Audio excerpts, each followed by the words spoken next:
The only people who don't want to disclose the truth are people with something to hide.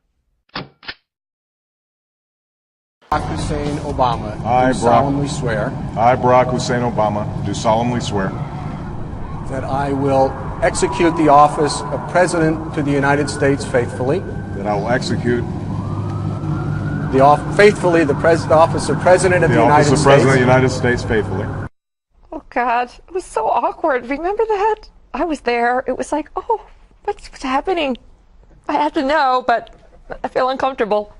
It was a little snafu by Chief Justice John Roberts and then by President Obama, who was understandably confused during the oath of office.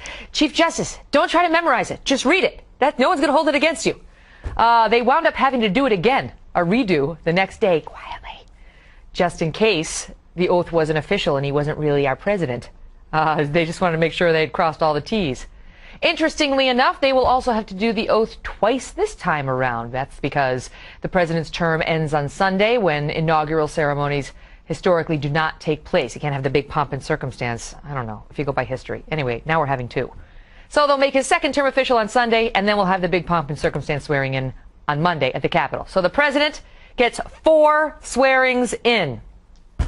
And as he gets ready to start his second term, we are seeing an eye-opening new poll that finds that more than a third of the country believes the president may be hiding something about his background or early life. So what does that say about our faith in government, not to mention the media? Marjorie Clifton is a former consultant to the Obama campaign and a principal at Clifton Consulting. And Tucker Carlson is editor-in-chief of The Daily Caller. You remember? It was like, oh, God, they screwed up the oath. It's like the one thing the Chief Justice had to do. And then, poor Barack Obama, because he's just trying to repeat. I'm sure he's nervous. Anyway, let's hope it goes better this time around. What does it mean, Tucker? I mean, 30% of the country believes Barack Obama is hiding. 36 believes he's hiding something about his background in early life. And it's not all Republicans. It's a handy amount of independents also believe that.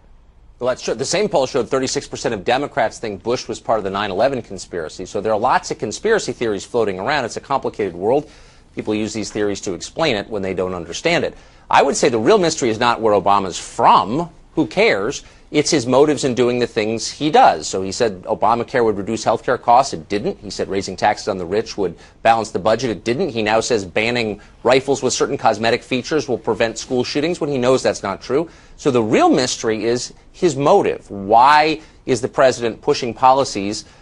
Because his stated explanations don't make sense. I think people actually do have a right to that answer, and I don't even know what it is. Marjorie, is this because, you hear people talk about, was he born in Kenya? Is he a Muslim? Or is this because Barack Obama has some inability to, sound like the common man in the way Bill Clinton did and sort of break through the veneer and say, I'm a regular guy, trust me, I was born in Hawaii? Well, I think it's a combination of things. I mean, you have to look at it. He is a different kind of president than we've ever seen. He's an African-American man to start with. He's also a little bit more academic. He's one of those people that sort of internalizes and processes things before he comes out and states his policy. Very different than President Bush and Clinton, who were about nicknames and joked around a little bit more and were a little bit more overt. And he's very protected, rightfully so, with his family. But look, he's a man who's written 2 books about his lives. He's been vetted through 2 presidential campaigns, which Tucker, working on campaigns, we go to great lengths to try to dig up any dirt we can. So I don't think there's much dirt to be found. But I will say things like Trump and Donald Trump and others who've come forward to try to create question do create a buzz in the media, which does impact public opinion. I mean, maybe we have a little other Manti Te'o scandal on our hand. There's like a dead girlfriend somewhere we need to find out about. There was a composite girlfriend in Barack yes, there Obama's was. autobiography, right? So I mean, great. You're not too far off there. But wait, let me ask you this, Tucker, because people have doubts apparently about his background and early life. They believe he's hiding important information about his background and early life. How much of this has to do with, there was a whole controversy over whether he needed to release his college transcripts.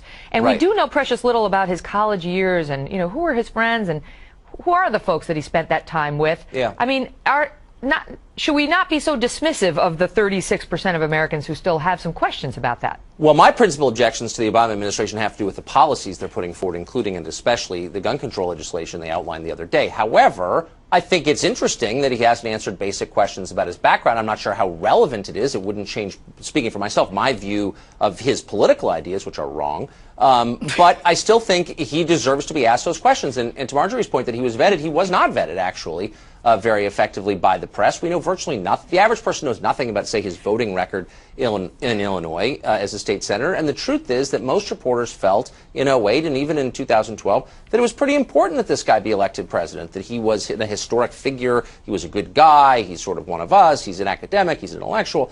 And they didn't actually do a deep dive on Barack Obama. There were very few hard-nosed reporters in those campaigns. I was there, trust me. But okay, maybe not on the reporter side, but you have to think about it on the counter campaign side. You know that they dug and overturned any rock they could find to get any dirt on him, and especially given the whole birther movement and everything associated with that, there was a lot of accountability the campaign. And look, Mitt Romney didn't want to release his tax records. I mean, why would a politician give more information than's needed? And I would say he likes to stand on his policy. I know you disagree with them, but I think that, is there something to hide? I think it's more about the unknown of people like us, and he is not like maybe that 30% of Americans who think, there may be something there. But well, I mean, it's interesting. Tucker points out 25% believe that President Bush has something to do with the 9/11 terrorist attack. Exactly. So is there just a contingent in the country? Absolutely. I mean, we're seeing people believe now that the Newtown shootings were made up. Megan, this is like what People Magazine and keeps, reality TV and we've got to have some kind of intrigue in life or we just get bored. And so,